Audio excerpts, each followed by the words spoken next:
ನಾನು ಕಂಜನ್, ದುಬಾರೆ ಆನೆ ಶಿಬಿರದ ಆನೆ. ಒಂದು ಕಾಲದಲ್ಲಿ ಎಲ್ಲರೂ ಸೌಮ್ಯ ಸ್ವಭಾವದ ಕಂಜನ್ ಅಂತ ಪ್ರೀತಿಯಿಂದ ಕರೆಯುತ್ತಿದ್ರು. ಆದರೆ ಇಂದು ನನ್ನ ಹೆಸರು ಕೇಳಿದರೆ ಜನರಿಗೆ ನೆನಪಾಗೋದು ಒಂದು ದುರಂತ.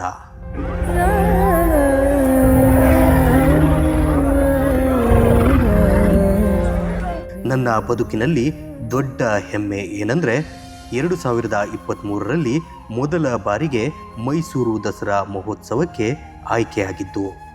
ಅರಮನೆಯ ಬೆಳಕು, ಸಾವಿರಾರು ಜನರ ಕಣ್ಣಿನ ಮೆಚ್ಚುಗೆ, ಡೊಳ್ಳಿನ ಸದ್ದು, ಆ ಸಂಭ್ರಮದಲ್ಲಿ ನಾನು ಕೂಡ ಹೆಮ್ಮೆಯಿಂದ ನಡೆದಿದ್ದೆ.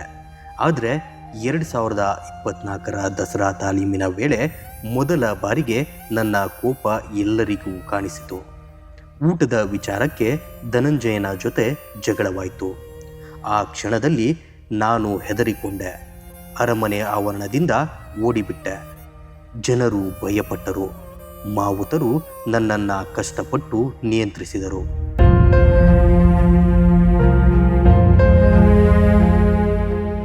ಆ ದಿನದಿಂದಲೇ ಜನರು ನನ್ನೊಳಗಿನ ಬದಲಾವಣೆಯನ್ನು ಗಮನಿಸಲು ಶುರು ಮಾಡಿದರು.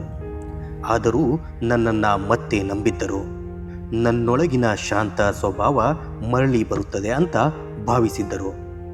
ಆದರೆ ಆ ಮೇ 2026ರ ದಿನ ದುಬಾರೆ ಶಿಬಿರದಲ್ಲಿ ನಡೆದ ಆ ಕ್ಷಣ ನನ್ನ ಬದುಕನ್ನೇ ಬದಲಿಸಿಬಿಟ್ಟಿತು. ನಾನು ಮತ್ತು ಮಾರ್ತಾಂಡ ಪ್ರವಾಸಿಗರ ಎದುರೇ ನದಿಯಲ್ಲಿ ಸ್ನಾನ ಮಾಡ್ತಿದ್ದೆವು. ಅಲ್ಲೇ ಹೇಮಾವತಿ ಎಂಬ ಹೆಣ್ಣಾನೆಯ ವಿಚಾರವಾಗಿ ಸಿಟ್ಟು ಶುರುವಾಯಿತು. ಆ ಕೋಪ, ಆ ಅಸಹನೆ ಮಾವುತನ ಮಾತನ್ನ ಮೀರಿ ನನ್ನೊಳಗೆ ಬೆಂಕಿಯಂತೆ ಹೊತ್ತಿಕೊಂಡಿತ್ತು. ಒಂದು ಕ್ಷಣ ನಾನು ನಿಯಂತ್ರಣ ಕಳೆದುಕೊಂಡೆ.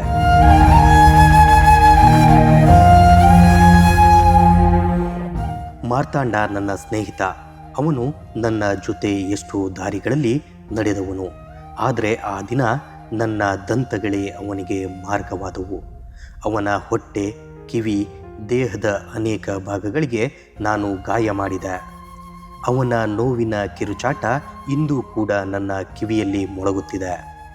ವೈದ್ಯರು ಅವನನ್ನು ಉಳಿಸೋಕೆ ಹೋರಾಡಿದರು. ದುಬಾರೆ ಕ್ಯಾಂಪ್ನಲ್ಲಿ ಚಿಕಿತ್ಸೆ ಮುಂದುವರಿಯಿತು. ಆದರೆ ಮಾರ್ತಾಂಡ ಹಿಂತಿರುಗಲಿಲ್ಲ.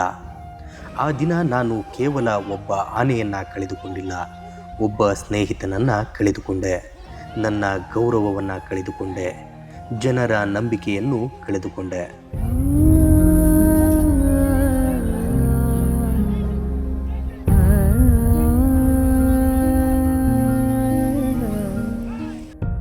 ಈಗ ಸರ್ಕಾರ ಆದೇಶಿಸಿದೆ, ಕಂಜನ್ ಆನೆಗೆ ಮೈಸೂರು ದಸರಾದಲ್ಲಿ ಶಾಶ್ವತ ನಿಷೇಧ. ಬಹುಶಃ ಅದು ಸರಿಯಾದ ಶಿಕ್ಷೆ ಇರಬಹುದು.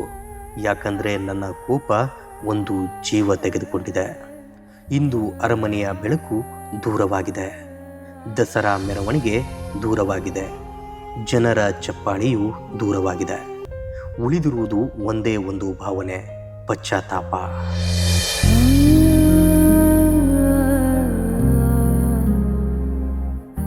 ನಾನು ಆನೆ, ಮಾತನಾಡಲು ಆಗುವುದಿಲ್ಲ.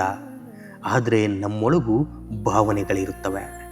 ಸ್ನೇಹ ಇರುತ್ತದೆ, ಪ್ರೇಮ ಇರುತ್ತದೆ, ಕೋಪವೂ ಇರುತ್ತದೆ. ಕೆಲವೊಮ್ಮೆ ಆ ಕೋಪವೇ ದುರಂತವಾಗುತ್ತದೆ. ಮಾರ್ತಾಂಡ, ನನ್ನನ್ನು ಕ್ಷಮಿಸಿಬಿಡು. ದುಬಾರೆ ಕಾಡಿನ ಪ್ರತಿಯೊಂದು ಮೌನದಲ್ಲೂ ನಿನ್ನ ನೆನಪು ಮಾತ್ರ ನನ್ನ ಜೊತೆ ನಡೆಯುತ್ತಿದೆ.